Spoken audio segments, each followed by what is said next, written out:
Hello friends, welcome back to ever study classes. I hope आप सब बहुत अच्छे होंगे और आपके एग्ज़ाम की प्रिपरेशन भी बहुत अच्छे से हो रही होगी। तो आइए अपनी प्रिपरेशन को थोड़ा और आगे बढ़ाते हैं एक नए टॉपिक के साथ, जो है human resource planning and human resource development. HRM की लास्ट क्लास में हम काफ़ी सारे कंसेप्ट्स ऑलरेडी कवर कर चुके हैं। तो आइए अब हम उन कंसेप्ट से रिलेटेड कुछ और क्वेश्चंस डिस्कस करते हैं और आज हम कुछ नए कंसेप्ट्स भी डिस्कस करेंगे। इसके अलावा हमारे और भी कुछ कोर्सेज हैं पेपर 1 जनरल पेपर के लिए, जो है mini combo pack, complete combo pack, और इसके साथ साथ पेपर 2 कॉमर्स एंड मैनेजमेंट के भी कुछ कोर्सेज हैं, जो है unit snapshot notes, unit wise past papers explained, test series जिसमें हमारे पास 3500 प्लस MCQs हैं, all units video course, all courses combo and practical units videos. इसके अलावा पेपर 1 और पेपर 2 के सारे कोर्सेज का कॉम्बो भी हमारी वेबसाइट www.everstudy.co.in पर अवेलेबल है। सो now let's discuss question number 1। Question number 1 says, human resource planning benefits to an organization are reflected in which of the combination of the following। यानी हमें ये बताना है कि जो नीचे ये स्टेटमेंट्स दी हुई हैं, इनमें से कौन सी स्टेटमेंट ह्यूमन रिसोर्स प्लानिंग के बेनिफिट्स को रिफ्लेक्ट कर रही है। फर्स्ट स्टेटमेंट में हमें दिया हुआ है right sizing the human resource requirements of the organisation. यानी जितने लोगों की ज़रूरत है उन्हें ऑर्गेनाइजेशन में राइट टाइम पर प्लेस करने का काम ह्यूमन रिसोर्स प्लानिंग का है। Fulfil individual needs of the employees, यानी HRP एम्प्लॉयज़ की इंडिविजुअल नीड्स को भी फुलफिल करती है। अब जो इन्फॉर्मेशन यहाँ पर हम कलेक्ट करते हैं वो हम डिटेल में कलेक्ट करते हैं और हर एक जॉब को कंसिडर करते हैं, इसीलिए ये एक्टिविटी हमारा बहुत सारा टाइम ले लेती है और जो भी सोल्यूशन हमें HRP से मिलता है वो बहुत एक्सपेंसिव भी होता है। तो अब आप इस क्वेश्चन को ध्यान से देखिए और बताइए कि जो नीचे ये कोड्स गिवन है इनमें से कौन सा कोड इस क्वेश्चन का सही आंसर होगा।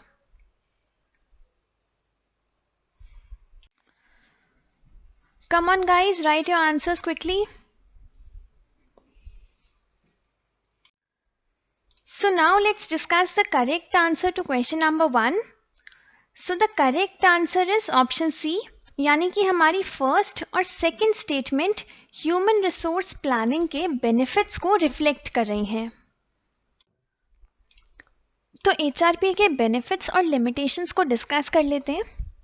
सबसे पहले बात करते हैं HRP के बेनिफिट्स की। Right sizing the human resource requirements of the organisation. जैसा कि हमने क्वेश्चन में भी डिस्कस किया था कि ऑर्गेनाइजेशन में कुछ पोस्ट वेकेंट हो जाती हैं because of retirement, resignation, promotion और डेथ। तो इन सभी पोजीशंस को फिलअप करने के लिए हमें कॉन्स्टेंटली एम्प्लॉयज़ को उनकी पोजीशन से रिप्लेस करना पड़ता है। तो human resource planning in future requirements को एस्टिमेट करके राइट टाइम और राइट प्लेस पर राइट एम्प्लॉयज़ को प्लेस करती है। It also fulfill individual needs of the employees and it helps in formulation of budgets.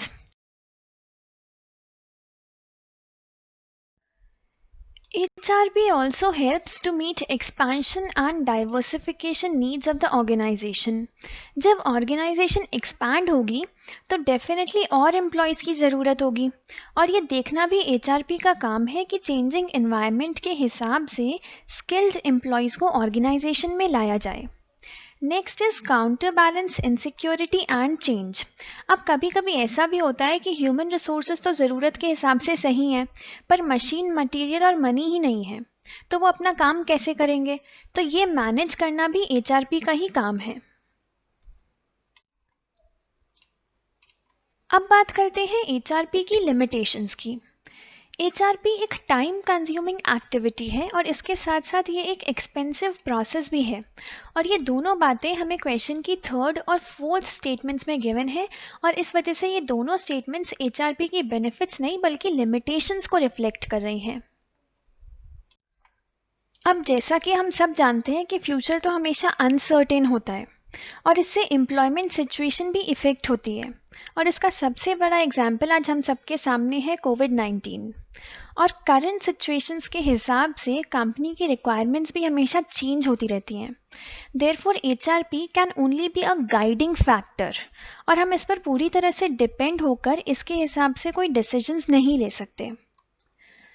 Top management most of the cases में change को accept नहीं करता, इसीलिए एचआरपी को ऑर्गेनाइजेशन में इम्प्लीमेंट करना काफ़ी डिफ़िकल्ट हो जाता है, and it also creates a problem of surplus staff.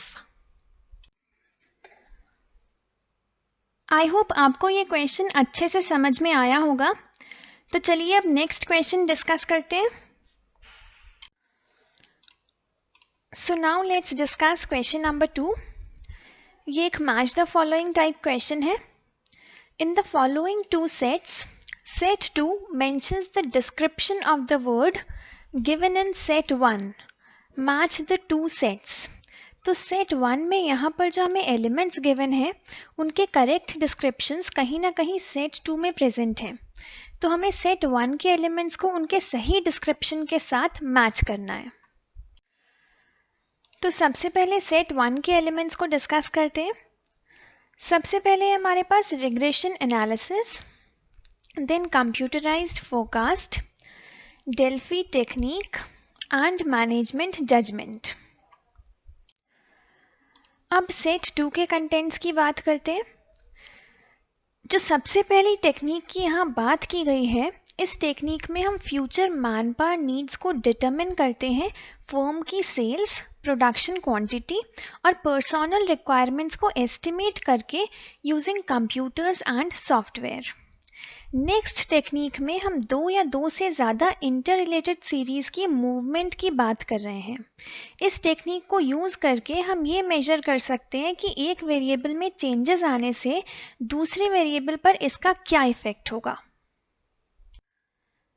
जो अगली टेक्निक हमें यहाँ गिवन है, यहाँ पर ऐसा कहा गया है कि सारे मैनेजर्स एक साथ बैठकर डिस्कशंस करते हैं और फिर ये कंक्लूड करने की कोशिश करते हैं कि फ्यूचर में हमारी मैन पावर रिक्वायरमेंट्स क्या है।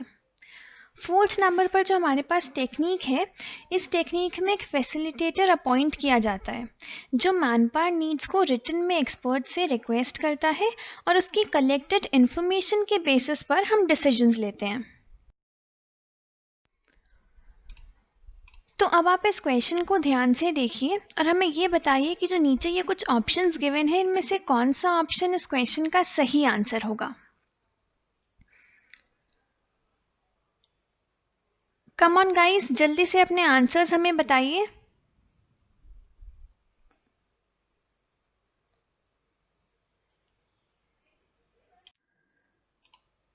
सो the correct answer to question number 2 is option D.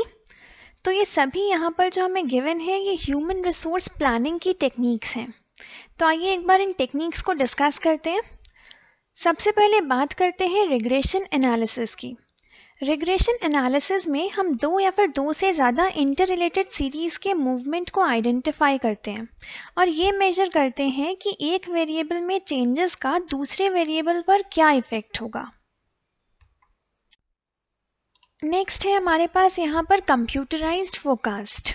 जैसा कि हमें नाम से ही पता लग रहा है और हमने क्वेश्चन में भी डिस्कस किया था कि एक मेथड है जिसमें हम कंप्यूटर्स और सॉफ्टवेयर को यूज़ करते हैं। तो कंप्यूटराइज्ड फोरकास्ट में हम फ्यूचर मैन पावर नीड्स को डिटरमिन करने के लिए कंप्यूटर्स का यूज़ करते हैं। नेक्स्ट है डेल्फी टेक्निक। डेल्फी टेक्निक में एक फैसिलिटेटर को सिलेक्ट किया जाता है जो मैन पावर नीड्स को रिटन में एक्सपर्ट से रिक्वेस्ट करता है। एक्सपर्ट के ओपिनियंस को कलेक्ट करने के बाद ये जो फैसिलिटेटर है वो इन ओपिनियंस की एक समरी तैयार करता है और इस समरी को एक्सपर्ट्स में रिवीजन के लिए डिस्ट्रीब्यूट कर देता है। यहाँ पर जो एक्सपर्ट्स हैं वो एक दूसरे से फेस टू फेस नहीं मिलते और इसी फैसिलिटेटर के थ्रू फाइनल डिसीजंस लिए जाते हैं। अगली टेक्निक है हमारे पास मैनेजमेंट जजमेंट। इस टेक्निक में मैनेजर्स एक साथ बैठकर डिस्कशंस करके फ्यूचर मैन पावर नीड्स को एस्टिमेट करते हैं। So now let's discuss question number 3। तो ये हमारे पास एक एसर्शन और रीजन का क्वेश्चन है। तो पहले एसर्शन की स्टेटमेंट पढ़ते हैं। Nominal group technique is a decision making method used among groups of different sizes in the quest for a quick decision. तो यहाँ पर ये लिखा है कि नॉमिनल ग्रुप टेक्निक एक डिसीजन मेकिंग मेथड है जिसे डिफरेंट साइजेस के ग्रुप्स में यूज़ किया जाता है जिससे हम क्विकली डिसीजंस ले सकें. अब बात करते हैं रीज़न की. दिस टाइप ऑफ टेक्निक, यानी यहाँ पर हम नॉमिनल ग्रुप टेक्निक की ही बात कर रहे हैं, ये टेक्निक डिफरेंट टाइप्स के इकोनॉमिक इंडिकेटर्स को यूज़ करके ये डिटरमिन करती है कि लेबर मार्केट के चेंजेस के रिस्पॉन्स में हमें वर्कफोर्स को ग्रो करना चाहिए या फिर श्रिंक करना चाहिए. So in the light of above statements you have to choose the correct option. तो यहाँ पर ये 4 ऑप्शंस हैं और आपको अपना सही आंसर इन चारों ऑप्शंस में से मार्क करना है. तो अब आप इस क्वेश्चन को ध्यान से पढ़िए और हमें अपने सही आंसर्स बताइए.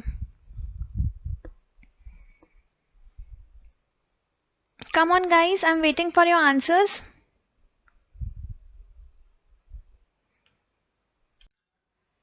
तो अब बात करते हैं क्वेश्चन नंबर 3 के सही आंसर की. तो यहाँ पर हमारा सही आंसर है ऑप्शन सी, यानी कि असर्शन में जो हमें स्टेटमेंट गिवन है वो एकदम सही है, लेकिन रीज़न वाली स्टेटमेंट गलत है. तो ये दोनों भी हमारे पास ह्यूमन रिसोर्स प्लानिंग की ही टेक्निक्स हैं. तो आइए इन दोनों टेक्निक्स को भी डिस्कस कर लेते हैं. पहले बात करते हैं नॉमिनल ग्रुप टेक्निक की. नॉमिनल ग्रुप टेक्निक एक डिसीजन मेकिंग मेथड है जिसे डिफरेंट साइजेस के ग्रुप में यूज़ किया जाता है जिससे हम क्विकली डिसीजंस ले सकें.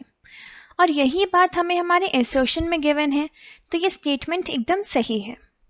इस मेथड में वोटिंग के थ्रू डिसीजंस लिए जाते हैं. यहाँ पर ग्रुप के हर एक मेंबर का ओपिनियन कंसिडर किया जाता है और जो फाइनल डिसीजन होता है वो मैक्सिमम वोट्स के बेसिस पर लिया जाता है. अब बात करते हैं मैक्रो इकोनॉमिक मॉडलिंग की. मैक्रो इकोनॉमिक मॉडलिंग एक कंप्यूटर बेस्ड मॉडलिंग प्रोग्राम है जिसकी हेल्प से हम फ्यूचर वर्कफोर्स नीड्स को प्रिडिक्ट कर सकते हैं. ये प्रोग्राम वेरियस इकोनॉमिक इंडिकेटर्स को यूज़ करके ये डिटरमिन करता है कि लेबर मार्केट में जो चेंजेस आ रहे हैं उसके रिस्पॉन्स में हमें अपनी वर्कफोर्स को ग्रो करना चाहिए या फिर श्रिंक करना चाहिए. तो यहाँ पर जो हमें रीज़न में स्टेटमेंट गिवन है उसमें कहा तो ये गया है कि ये नॉमिनल ग्रुप टेक्निक से रिलेटेड है, पर एक्चुअली ये मैक्रो इकोनॉमिक मॉडलिंग की स्टेटमेंट है. Hence assertion is true but reason is false. So now let's discuss question number 4. Which among the following is not true about induction? तो इस question में हमें ये बताना है कि जो नीचे ये स्टेटमेंट्स गिवन है इनमें से कौन सी स्टेटमेंट इंडक्शन के बारे में सही नहीं है. Short term, two way, practical overview of the organisation, introduction of the employee with the organisation, detailed presentation of the company's rules, policies and employee benefits is provided. तो अब आप इस क्वेश्चन को ध्यान से देखिए और बताइए कि जो नीचे ये कोड्स गिवन है इनमें से कौन सा कोड इस क्वेश्चन का सही आंसर होगा.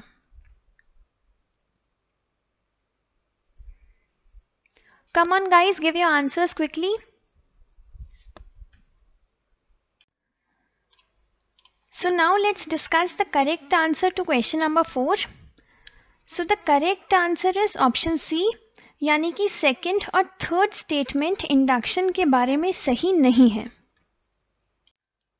So now let's discuss about induction and orientation. Induction के प्रोसेस में हम एक न्यू कमर को ऑर्गेनाइजेशन में वेलकम करते हैं और उसे उसकी जॉब के लिए रेडी करते हैं. ओरिएंटेशन के प्रोसेस में हम एक नए जॉइनी को ऑर्गेनाइजेशन में कंफर्टेबल फील कराने की कोशिश करते हैं और उसको कंपनी और उसके कोवर्कर्स के रिगार्डिंग बेसिक इन्फॉर्मेशन प्रोवाइड करते हैं. इंडक्शन एक वन वे प्रोसेस है जिसमें एम्प्लॉय को एम्प्लॉयर से ऑर्गेनाइजेशनल हायरार्की की इन्फॉर्मेशन मिलती है और इसके साथ साथ उसे ये पता लगता है कि कंपनी का विजन और मिशन क्या है और उसे पॉलिसीज और नॉर्म्स के बारे में भी बताया जाता है. ओरिएंटेशन एक टू वे प्रोसेस है. इसमें हम नए एम्प्लॉय को तो ऑर्गेनाइजेशन के बारे में बताते ही हैं और साथ साथ ये भी जानने की कोशिश करते हैं कि उसको क्या चाहिए, वो कैसे इन्वायरमेंट में कंफर्टेबल फील करेगा, जिससे वो अपने नए इन्वायरमेंट में इजीली एडजस्ट हो जाए। इंडक्शन के प्रोसेस में हम फॉर्मली एम्प्लॉय को ऑर्गेनाइजेशन में एडमिट करते हैं किसी पोस्ट को टेक ओवर करने के लिए, लेकिन ओरिएंटेशन के प्रोसेस में हम एम्प्लॉय के साथ मिक्सअप होने की कोशिश करते हैं जिससे वो इजीली ऑर्गेनाइजेशन में सेटल हो जाए। इंडक्शन एक शॉर्ट टर्म प्रोसेस है, दैट इज एम्प्लॉय को सिर्फ एक ही बार कंपनी के बारे में बताया जाता है जब वो नया नया आता है, वाइल ओरिएंटेशन एक लॉन्ग टर्म प्रोसेस है क्योंकि उसको वहाँ सेटल होने में और कंफर्टेबल फील करने में टाइम लगता है। इंडक्शन के प्रोसेस में एक नए एम्प्लॉय को कंपनी के रूल्स, पॉलिसीज और एम्प्लॉय बेनिफिट्स के बारे में डिटेल्ड प्रेजेंटेशन दी जाती है। ओरिएंटेशन के प्रोसेस में उसे ऑर्गेनाइजेशन का प्रैक्टिकल ओवरव्यू मिलता है, यानी उसे ये बताया जाता है कि उसे किन लोगों के साथ काम करना है, उसके वर्किंग आवर्स क्या होंगे और उसका वर्क एनवायरनमेंट कैसा होगा। सो now let's discuss question number 5। यहाँ पर कुछ सिलेक्शन टेस्ट के नाम और डिस्क्रिप्शंस लिखे हुए हैं और हमें ये बताना है कि कौन से सिलेक्शन टेस्ट का डिस्क्रिप्शन एकदम सही लिखा है। सबसे पहले हमें यहाँ पर गिवन है अचीवमेंट टेस्ट। जब कोई भी एप्लीकेंट ऐसा कहता है कि उसे किसी चीज़ की नॉलेज है, तो ये देखने के लिए कि उसको उस बारे में कितना पता है, हम अचीवमेंट टेस्ट कंडक्ट करते हैं। नेक्स्ट है इंटरेस्ट टेस्ट। इंटरेस्ट टेस्ट का मेन एम है किसी भी इंडिविजुअल की बेसिक कैरेक्टरिस्टिक्स को मेजर करना। नेक्स्ट हमें यहाँ पर दिया हुआ है इंटेलिजेंस टेस्ट। इंटेलिजेंस टेस्ट में हम एप्लीकेंट की जनरल लेवल ऑफ इंटेलिजेंस को मेजर करते हैं। इसके बाद है एप्टीट्यूड टेस्ट। इन टेस्ट का main emphasis calculations, handwriting, spellings और वोकैबुलरी पर होता है। तो अब आप इस क्वेश्चन को ध्यान से पढ़िए और हमें बताइए कि जो नीचे ये कोड्स गिवन है इनमें से कौन सा कोड इस क्वेश्चन का सही आंसर होगा। Come on guys, I'm waiting for your answers. तो अब क्वेश्चन नंबर 5 का सही आंसर डिस्कस करते हैं। So the correct answer is option B, यानी कि जो फर्स्ट, थर्ड और फोर्थ में हमारे पास सिलेक्शन टेस्ट हैं उनके आगे जो उनका डिस्क्रिप्शन लिखा है वो एकदम सही है और इंटरेस्ट टेस्ट के आगे जो उसका डिस्क्रिप्शन लिखा है वो एकदम गलत है। So now let's discuss about different types of selection test. सबसे पहले बात करेंगे अचीवमेंट टेस्ट की। अचीवमेंट टेस्ट एप्लीकेंट की नॉलेज मेजर करते हैं in areas such as marketing, HR and economics.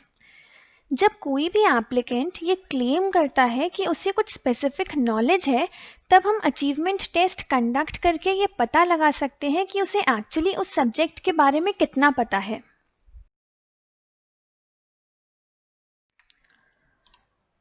अब बात करते हैं इंटरेस्ट टेस्ट की। किसी भी जॉब में हम कितना इंटरेस्ट ले रहे हैं ये उस जॉब की सक्सेस में एक बहुत ही इम्पॉर्टेंट रोल प्ले करता है। तो इंटरेस्ट टेस्ट में हम ये जानने की कोशिश करते हैं कि एप्लीकेंट का इंटरेस्ट किस फील्ड में है और फिर उसको उसके इंटरेस्ट के हिसाब से ही प्लेस करते हैं ताकि वो अपने काम से सैटिस्फाइड रहे। नेक्स्ट आते हैं पर्सनालिटी टेस्ट। पर्सनालिटी टेस्ट में हम इंडिविजुअल की बेसिक कैरेक्टरिस्टिक्स को मेजर करते हैं कि उसको हम किस तरह से मोटिवेट कर सकते हैं, उसका mood, ability to adjust, interpersonal relationships and so on. अब अगर हम इस क्वेश्चन को ध्यान से देखें तो जो सेकंड पॉइंट है वहाँ पर आगे तो इंटरेस्ट टेस्ट लिखा हुआ है, लेकिन जो डिस्क्रिप्शन दिया हुआ है वो पर्सनालिटी टेस्ट का है, इस वजह से ये स्टेटमेंट गलत है। नेक्स्ट है इंटेलिजेंस टेस्ट। इंटेलिजेंस टेस्ट से हमें एप्लीकेंट की जनरल इंटेलिजेंस का पता लगता है। इसके लिए हम एप्लीकेंट का IQ मेजर करते हैं और इसके अलावा हम मेमोरी और वर्बल फ्लुएंसी भी चेक कर सकते हैं। नेक्स्ट आता है एप्टीट्यूड टेस्ट। एप्टीट्यूड टेस्ट में हमारा जो मेन एम्फेसिस होता है वो अर्थमेटिक, हैंडराइटिंग, स्पेलिंग्स और वोकैबुलरी पर रहता है। आई होप इस क्वेश्चन से आपको डिफरेंट टाइप के सिलेक्शन टेस्ट का आइडिया मिल गया होगा। तो अब चलिए नेक्स्ट क्वेश्चन डिस्कस करते हैं। Moving on to the next question, question number 6. In this question, we have to identify the incorrect statement in the context of performance appraisal. तो यहाँ पर हमें ये बताना है कि परफॉर्मेंस अप्रेजल के कॉन्टेक्स्ट में इन चारों में से कौन सी स्टेटमेंट गलत है. तो आइए इन स्टेटमेंट्स को डिस्कस करते हैं. सबसे पहली स्टेटमेंट में लिखा है कि परफॉर्मेंस अप्रेजल में हम ये देखते हैं कि किसी भी पर्सन में फर्दर ग्रोथ और डेवलपमेंट के लिए कितना पोटेंशियल है. नेक्स्ट में लिखा है कि परफॉर्मेंस अप्रेजल से हमें एम्प्लॉयज़ की परफॉर्मेंस और रिलेटेड स्टेटस का फीडबैक मिलता है. थर्ड स्टेटमेंट में ऐसा लिखा है कि परफॉर्मेंस अप्रेजल एम्प्लॉय की स्ट्रेंथ और वीकनेस को आइडेंटिफाई करके राइट मैन को राइट जॉब पर प्लेस करता है. फोर्थ स्टेटमेंट ये कहती है कि परफॉर्मेंस अप्रेजल में हम कॉम्पेंसेशन पैकेजेस, वेज स्ट्रक्चर और सैलरी रेजेस को डिटरमिन करने के लिए रिकॉर्ड्स मेंटेन करते हैं. तो अब आप इस क्वेश्चन को ध्यान से देखिए और हमें बताइए कि इनमें से कौन सा कोड इस क्वेश्चन का सही आंसर होगा.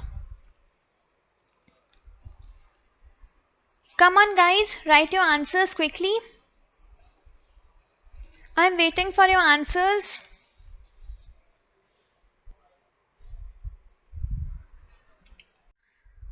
तो अब क्वेश्चन नंबर 6 के सही आंसर को डिस्कस करते हैं. So the right answer to question number 6 is option C, which says none of the above. यानी जो हमें ऊपर 4 स्टेटमेंट्स दी हुई थी, ये चारों ही स्टेटमेंट्स परफॉर्मेंस अप्रेजल के कॉन्टेक्स्ट में बिल्कुल सही थी. And these statements were the objectives of performance appraisal. तो जैसा कि हम क्वेश्चन में ऑलरेडी डिस्कस कर चुके हैं, performance appraisal helps to maintain records in order to determine compensation packages, wage structure and salary raises. It also helps to identify the strength and weakness of the employees, to place right men on the right job, to maintain and assess the potential present in a person for further growth and development, and to provide a feedback to employees regarding their performance and related status. तो ये चारों statements हम already question में discuss कर चुके हैं. इसके अलावा परफॉर्मेंस अप्रेजल की हेल्प से हम अपने एम्प्लॉयज़ की वर्किंग हैबिट्स को भी इन्फ्लुएंस कर सकते हैं. And performance appraisal also helps to review and retain the promotional and other training programmes. So now let's discuss the next question, question number 7. Identify the internal recruitment methods from the following. तो यहाँ पे हमें कुछ recruitment के methods given है और हमें बताना है कि इनमें से कौन से मेथड्स इंटरनल रिक्रूटमेंट के हैं. तो सबसे पहले हमें यहाँ दिया हुआ है temporary to a permanent position. Next है ऑनलाइन रिक्रूटिंग. उसके बाद है employment agencies, then promotions, part time to a full time position and event recruiting. अब आप इस क्वेश्चन को ध्यान से देखिए और बताइए कि जो नीचे ये कोड्स गिवन है इनमें से कौन सा कोड इस क्वेश्चन का सही आंसर होगा. कम ऑन गाइस, जल्दी से अपने आंसर्स हमें बताइए.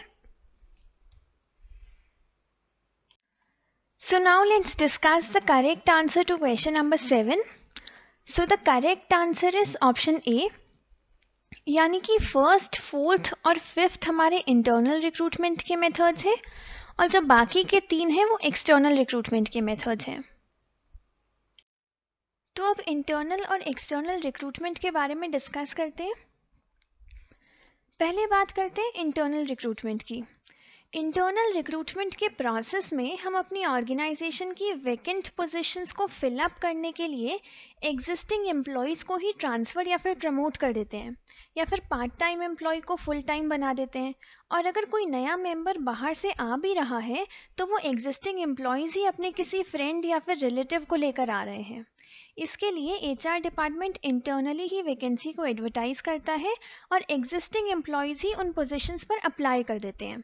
This includes promotions, transfers, temporary to permanent position, part time to full time position and employee referrals. अब बात करते हैं एक्सटर्नल रिक्रूटमेंट की. तो एक्सटर्नल रिक्रूटमेंट के प्रोसेस में हम ऑर्गेनाइजेशन की वैकेंट पोजीशंस को फिलअप करने के लिए बाहर से नए एम्प्लॉयज़ लेकर आते हैं। इसके लिए हम एम्प्लॉयमेंट एजेंसीज़ को कांटेक्ट करते हैं, न्यूज़पेपर्स में ऐड देते हैं, कॉलेजेस से टाई अप करते हैं कि वो अपने स्टूडेंट्स को इंटर्नशिप के लिए हमारे यहाँ भेजें, या फिर हम ऑनलाइन रिसोर्सेज को भी यूज़ कर सकते हैं। तो यहाँ एग्जिस्टिंग एम्प्लॉयज़ तो हमारी ऑर्गेनाइजेशन में हैं ही, पर उनके साथ साथ हम अपनी वैकेंट पोजीशंस को फिलअप करने के लिए बाहर से नया टैलेंट भी अपनी ऑर्गेनाइजेशन में ला रहे हैं। और ये ज़रूरी भी है, क्योंकि इससे हमें और नए आइडियाज़ मिलेंगे और ये भी पता लगेगा कि बाकी की फर्म्स क्या कर रही हैं। So now let's discuss question number 8। तो इस क्वेश्चन में आपको ये बताना है कि इन चारों में से कौन सी statement strategic human resource management से रिलेटेड है। Strategic human resource management is the connection between a company's human resources and its strategies, objectives, and goals. It encourages a favorable attitude towards change, a strategic look at HR functions in line with the business functions of an organization, and a reactive approach. तो अब आप इस question को ध्यान से देखिए और बताइए कि जो नीचे ये कोड्स गिवन है इनमें से कौन सा कोड इस क्वेश्चन का सही आंसर होगा।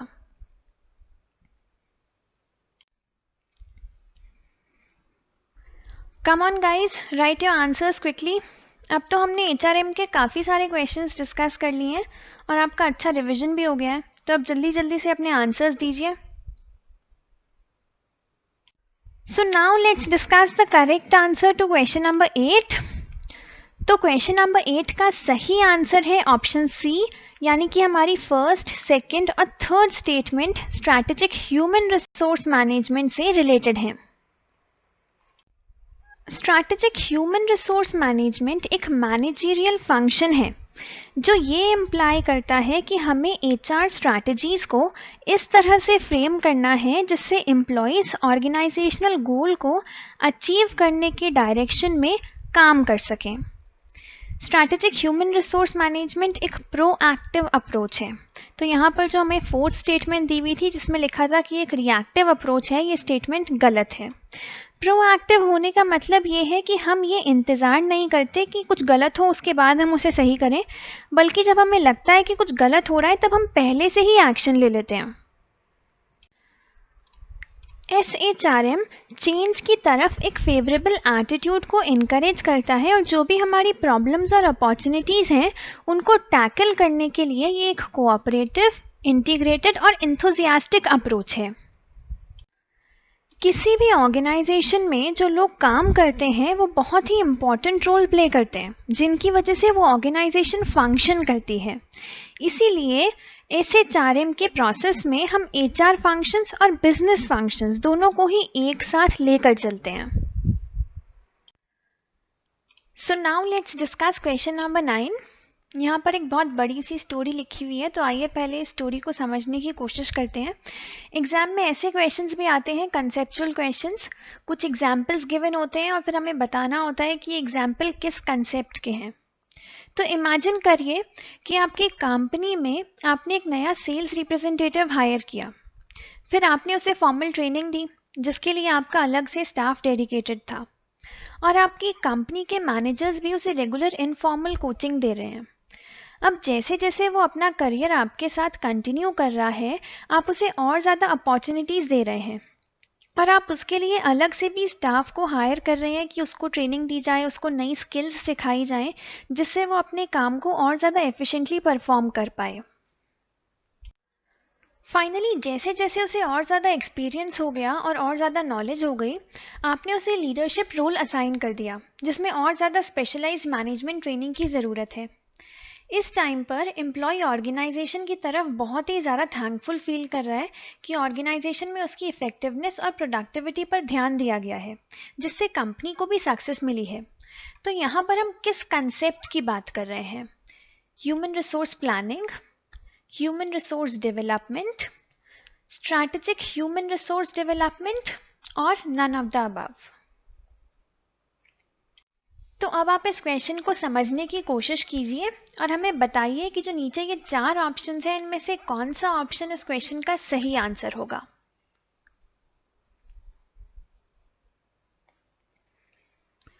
Come on guys, I'm waiting for your answers.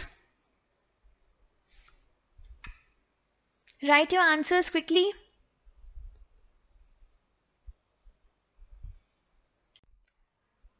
तो अब क्वेश्चन नंबर 9 का सही आंसर डिस्कस करते हैं। तो जो स्टोरी हमने सुनी थी वो ह्यूमन रिसोर्स डेवलपमेंट के कंसेप्ट से रिलेटेड है। ह्यूमन रिसोर्स डेवलपमेंट ऑर्गेनाइजेशन की हेल्प करता है उसकी वर्कफोर्स को डेवलप करने में through employee training and career development, जिससे ऑर्गेनाइजेशन की इफेक्टिवनेस और परफॉर्मेंस भी इम्प्रूव होती है। अगर एम्प्लॉय अच्छे से अपना काम करेगा तो इससे ऑर्गेनाइजेशन को ही तो बेनिफिट होगा। तो जो हम ह्यूमन रिसोर्स डेवलपमेंट करते हैं उससे वर्कफोर्स तो डेवलप होती ही है, पर इसके साथ साथ ऑर्गेनाइजेशन की इफेक्टिवनेस भी इंक्रीज होती है। The focus of all aspects of human resource development is on developing a superior workforce so that the organization and its individual employees can accomplish their work goals in service to customers. So now let's discuss question number 10. Now you have to identify the correct statements. Statement 1 में हमें दिया हुआ है on the job training methods do not cost much and are less disruptive, यानी on the job training methods comparatively कम cost करते हैं और इनकी वजह से ऑर्गेनाइजेशन में कोई डिस्टर्बेंस भी नहीं होता। Off the job training methods are conducted in a separate place from the job environment, यानी off the job training methods जहाँ पर हमारा जॉब का एनवायरनमेंट है वहाँ पर नहीं कंडक्ट किए जाते और किसी सेपरेट प्लेस पर कंडक्ट किए जाते हैं। On the job training method has a practical approach and off the job training method is cheaper than on the job training method. तो अब आप इस क्वेश्चन को ध्यान से देखिए और हमें बताइए कि इन कोड्स में से कौन सा कोड इस क्वेश्चन का सही आंसर होगा।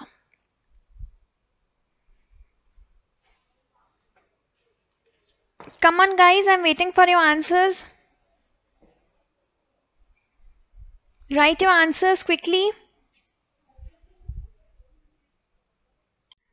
तो क्वेश्चन नंबर 10 का सही आंसर है ऑप्शन ए, यानी कि हमारी फर्स्ट, सेकंड और थर्ड स्टेटमेंट्स एकदम सही हैं, लेकिन जो फोर्थ स्टेटमेंट है ये सही नहीं है।